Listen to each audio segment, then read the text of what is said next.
بسم اللہ الرحمن الرحیم۔ السلام علیکم۔ مختلف دنیاوی علوم ہیں جو کالجز یونیورسٹیز میں پڑھائے جا رہے ہیں، ان پہ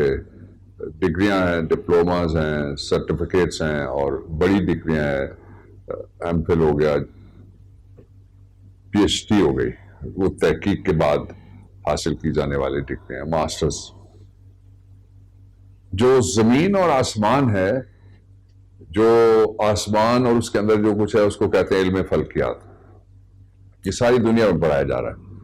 اور اس میں تحقیق کی جا رہی ہے، اور علم فلکیات میں جو تحقیق کی جا رہی ہے یہ پرانی ہے اور لوگوں نے اس پہ غور و فکر کیا پرانا۔ اور زمین کے بارے میں جیولوجی ہے اور دوسرے مختلف علوم ہیں جن کو پڑھایا جا رہا ہے، ان میں بھی بڑی تحقیق ہو رہی ہے۔ تو قرآن حکیم نے جو ہم لاز ان قرآن میں آپ کو موجودہ زندگی کے قوانین ہیں ان کے بارے میں قرآن حکیم کس طرح سے ان کو کوریلیٹ کرتے ہیں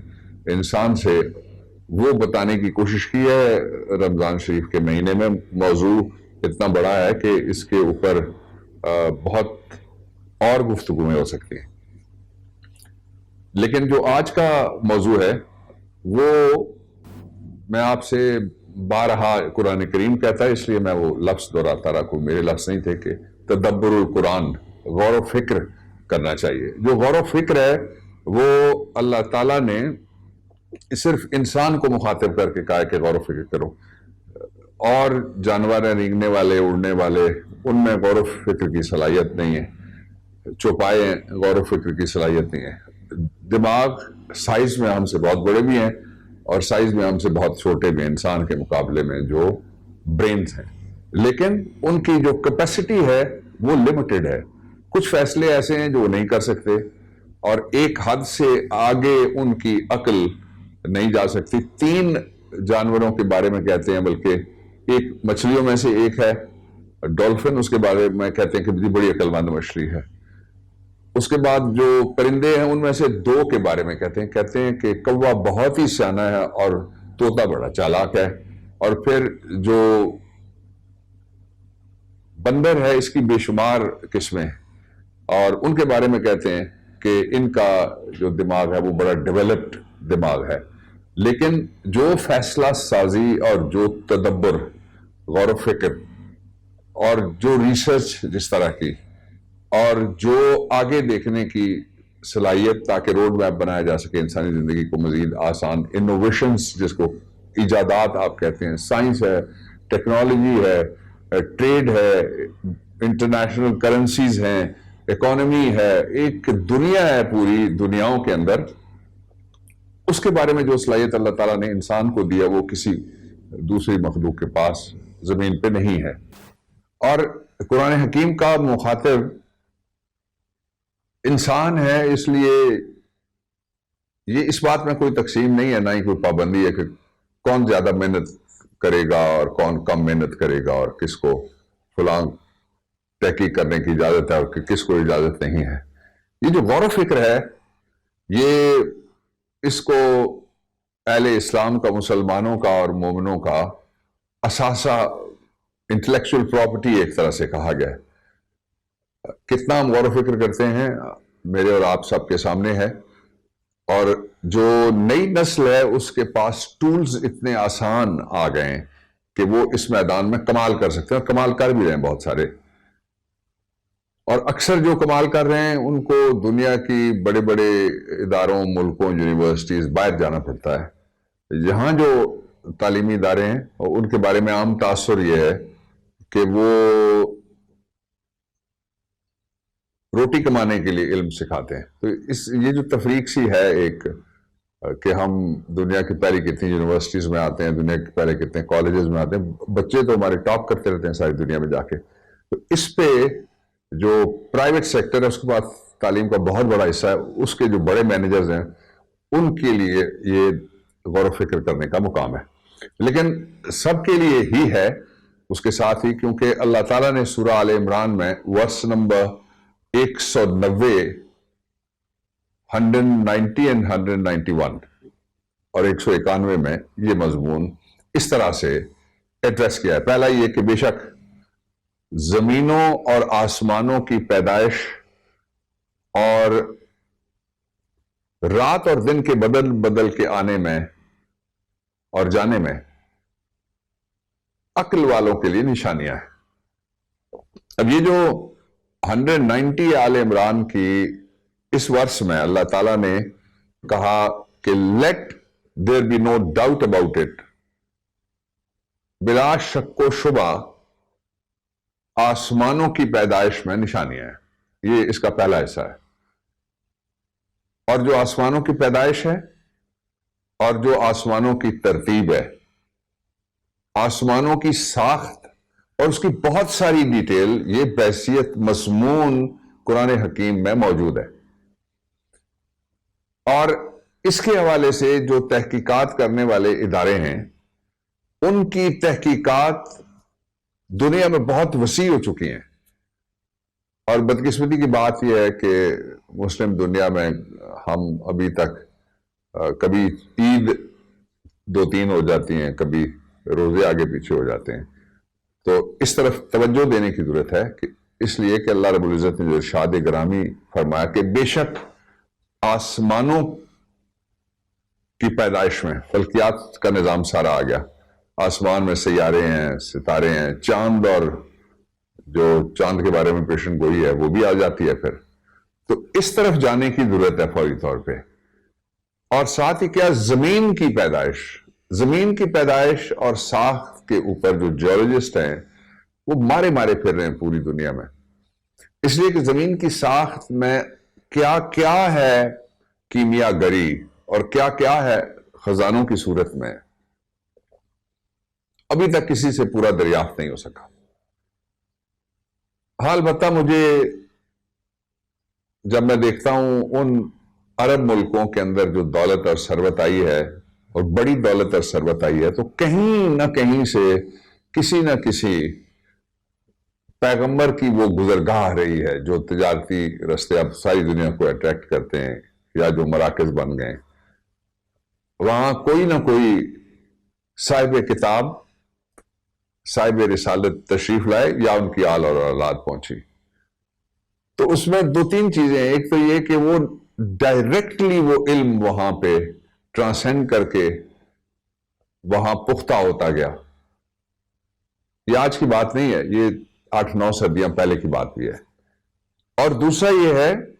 کہ علم ایک نور ہے، روشنی ہے۔ یہ جینیٹیکلی لوگ جو پڑھے لکھے ہوتے ہیں، رجحان یہی ہوتا ہے ان کے بچے، لیکن اب تو دنیا بدل گئی ہے، جو پڑھے لکھے نہیں ہیں ان کے بچے بھی پڑھ لکھ رہے ہیں، پابندی کوئی نہیں ہے۔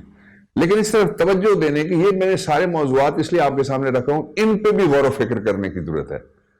کہ کون سا فیکٹر ایسا ہے جس کے ذریعے سے ہم تحقیق، تفتیش، انویسٹیگیشن اور جو ساری دنیا کے اندر ریسرچ ہے اس کے میدان میں دنیا کے اگر لیڈر نہیں ہے تو اس کے مقابلے میں تو کسی صف میں مسلم امہ کو کھڑا ہونا چاہیے۔ اور پاکستان ماشاءاللہ سے بڑا اہل ملک ہے مسلم امہ میں، اور کئی ایسی چیزیں ہم نے بنا لی جو مسلم دنیا میں پیسوں کے باوجود کسی کے پاس بھی ابھی تک نہیں ہے۔ یہ تحقیق اور غور و فکر کا ہی نتیجہ تھا۔ تیسرا، آسمان اور زمین کی پیدائش اور رات کے اور دن کے بدل بدل کے آنے میں جو اور جانے میں عقل والوں کے لیے نشانیاں ہیں۔ اس کی کئی مثالیں ہیں اور اس کی کئی اطراف ہیں جن پہ غور کرنے کی ضرورت۔ مثلا میں ویسے ہی آف دی کف آپ کے سامنے عرض کرتا ہوں کہ دن اور رات جو قرۂ ارض ہے اس پہ بھی بدل بدل کے آتے ہیں، کسی جگہ دن ہوتی ہے، کسی جگہ رات ہوتے ہے۔ ایسا نہیں ہے کہ سورج طلوع ہوا تو ساری دنیا میں اس وقت سورج طلوع ہو گیا۔ جاپان کو ایشیا میں طلوع سرزمین، طلوع سورج کی سرزمین، دا لینڈ آف سن رائز کہتے ہیں جاپان کو، اور وہاں سے سورج طلوع ہوتا ہے۔ اور پھر رات اور دن کے بدل بدل کے آنے اور جانے میں ایسا بھی ہے جہاں راتیں بہت لمبی ہوتی ہیں اور صبحیں کم ہوتی ہیں۔ یہ بھی ایک دوسرا پہلو ہے جس کے اوپر غور و فکر کرنے کی ضرورت ہے۔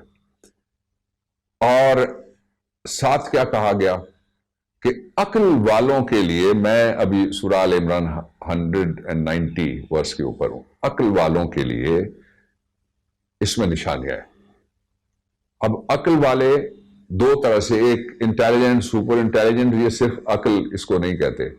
اس بات کا ادراک رکھنا کہ ہماری پیدائش کا اس کرۂ ارض پہ مخصوص وقت کے لیے اور طے شدہ وقت کے لیے آمد کا اور پھر یہاں سے چلے جانے کا مطلب کیا ہے، اس کا مطلب قرآن حکیم کی زبان میں غور و فکر ہے۔ یہ اللہ کی نشانیاں اور اس کی آیتیں، اور ان نشانیوں اور آیتوں کو سمجھ کے غور و فکر کرنا، یہ پہلا مقصد 190 میں آیا، اور اب میں آپ کو تھوڑا سا اور آگے لے کے چلتا ہوں اسی مضمون کو۔ یہ غور و فکر میں کیا کیا شامل ہے؟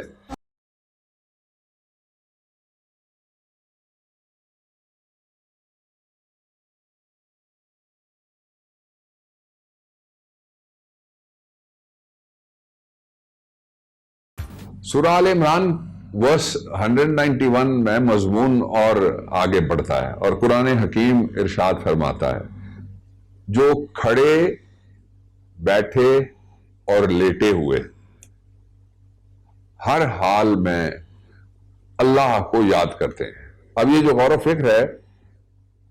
اس کے ساتھ، فکر کے ساتھ اللہ کے ذکر کو، غور اور فکر کے ساتھ اللہ تعالیٰ کے ذکر کو اور اس کی یاد کو جوڑ دیا گیا ہے۔ اب اگر سینہ فراخ کرنا ہو، زبان میں پڑی ہوئی گرہ کھولنی ہو، آگے بڑھنا ہو، دنیا میں کوئی کلیم کرنا ہو اور پھر اس کو پورا کرنا ہو، تو اس کے لیے تائید عزدی، اللہ تعالیٰ کی منشا کے بعد مدد اور نصرت، ایک اس کی منشا کے مطابق چلنے والا ہو غور و فکر کر کے، دوسرا اس کی مدد مانگے، اور تیسرا اس سے ہدایت مانگے اور اس سے مہربانی مانگے۔ اور یہ ہر حال میں اللہ تعالیٰ کو یاد کیا جا سکتا ہے۔ کچھ ریچولز ایسے ہیں، مقدس عبادتیں ہیں، جو صرف ایک خاص طریقے سے قربانی کے سیزن میں ہو سکتی ہے، روزے رمضان شریف میں رکھے جا سکتے ہیں، نماز وضو مکمل کرنے کے بعد کھڑے ہو کے رکوع میں، سجدے میں جا کے پڑھی جا سکتی ہے، لیکن اللہ تعالیٰ کی یاد کو غور و فکر کے ساتھ جوڑ کے اللہ رب العزت نے اور منسوب کر کے ہمیں راستہ دے دیا ہے، اور راستہ ہے آل عمران ورس 191 میں، کہ کھڑے ہو کے بھی اللہ تعالیٰ کو یاد کیا جا سکتا ہے، اللہ اکبر سبحان اللہ، اور بیٹھ کے بھی میں آپ سے بات کر رہا ہوں، اللہ اکبر سبحان اللہ، اور لیٹے ہوئے ہر حال میں خدا کو یاد کرنا چاہیے۔ اس لیے کہ جب آپ اللہ رب العزت کو پکار رہے ہوتے ہیں، تو اگر یہ تصور میں لائیں کہ 1 منٹ کے لیے آنکھیں بند کر کے کہ ہم نے پرواز کرنا شروع کیا، ہمارے اندر کا جو انسان ہے اس نے، اور وہ بادلوں تک پہنچا، پھر وسعتیں، پناہیاں بڑھتی گئی، ساری گلیکسی جہاں تک وہ دیکھ سکتا ہے، اور پھر اس سے اوپر بھی جو کچھ دیکھتا ہے اور اس سے اوپر بھی جو کچھ دیکھتا ہے، وہ سب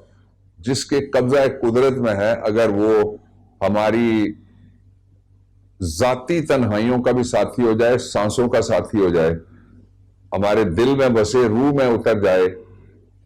کھڑے ہو کے، اٹھتے، بیٹھتے اور لیٹے ہوئے، تو آپ پھر ہر وقت 2 کام ہو جاتے ہیں۔ ایک تو اس کے اظہار میں بندہ چلا گیا، سایہ عاطفت میں اس کی مہربانی کے آربٹ میں چلا گیا، اور دوسرا یہ ہے کہ اس کو پتا ہے کہ یہ میرا پکارنے والا ہے، مجھے بلانے والا ہے، مجھے یاد کرنے والا ہے، اس کے اوپر خصوصی توجہ ہوتی ہے، جو آپ کو ہر روز ٹیلی فون کرے، دن میں 2 دفعہ ٹیلی فون کرے، وہ بچہ جو آپ کو ملنے کے لیے آئے، والدین بوڑھے ہو گئے یا اکیلے رہ گئے، اس کی طرف زیادہ توجہ چلی جاتی ہے، اور اللہ تعالیٰ تو 70 ماہوں سے زیادہ مہربان ہے۔ Hope I made the point clear. تیسرا، زمین کی پیدائش میں غور کرتے ہیں، اور کیا کہتے ہیں؟ کہتے ہیں 2 باتیں۔ اے پروردگار تو نے اس مخلوق یعنی انسان کو اور دوسری بھی جتنی چیزیں ان کو بے مقصد پیدا نہیں کیا. سب سے خوفناک چیز جس کو سمجھا جاتا ہے وہ ہے زہریلا سانپ. شیشناک لفظ ایسا ہے کہ ایک دفعہ خوف دلانے کے لیے کافی ہوتا ہے، لیکن جو زہر کا تریاک ہے وہ اسی زہر کے اندر ہے، یعنی اس کا علاج جو اسی زہر کے اندر ہے، اس لیے وہ بے مقصد نہیں ہے. اس کے بعد آپ اگر غور سے دیکھیں تو دنیا میں قدرت کے کارخانے میں آپ کو کوئی نکمی چیز نہیں ہے. ہر چیز کا مثلا ہم کہتے ہیں ولچر، گدھ، بڑا قریب المنظر اور بڑا ایک عجیب سا، کسی کو اگر ولچر کہہ دیا جائے تو وہ لڑ پڑے گا کہ دوسرے سے. لیکن اگر یہ نہ ہو، ولچر جس علاقے میں مر جاتے ہیں وہاں جو مردار ہوتے ہیں ان کی صفائی کرنے والا زمین کے اوپر سے کوئی دوسرا جانور اتنا بڑا نہیں ہے جو اتنی بڑی تعداد میں کھا کے وہ سارا اسکیلٹن سمیت وہ ہٹا دیتا ہے. اس لیے نکمی کوئی چیز نہیں ہے. یہی اللہ تعالیٰ کا آل عمران 191 میں ارشاد گرامی ہے کہ زمین میں یہ مخلوق کوئی بھی بے مقصد نہیں ہے، اس پہ غور و فکر کیا جائے. اور اس کا دوسرا پورشن یہ ہے، جب ہم غور و فکر شروع کرتے ہیں تو کسی نے غور و فکر شروع کیا نا تب سانپ کے کاٹے کی کوئی ویکسین بنی. کسی نے غور و فکر کیا، کسی زمانے میں ٹی بی کے اگر کسی کا رزلٹ آ جاتا تھا، جس طرح آج کل کووڈ کا آ جائے تو بہت خطرناک خبر بنتی ہے، اسی طریقے سے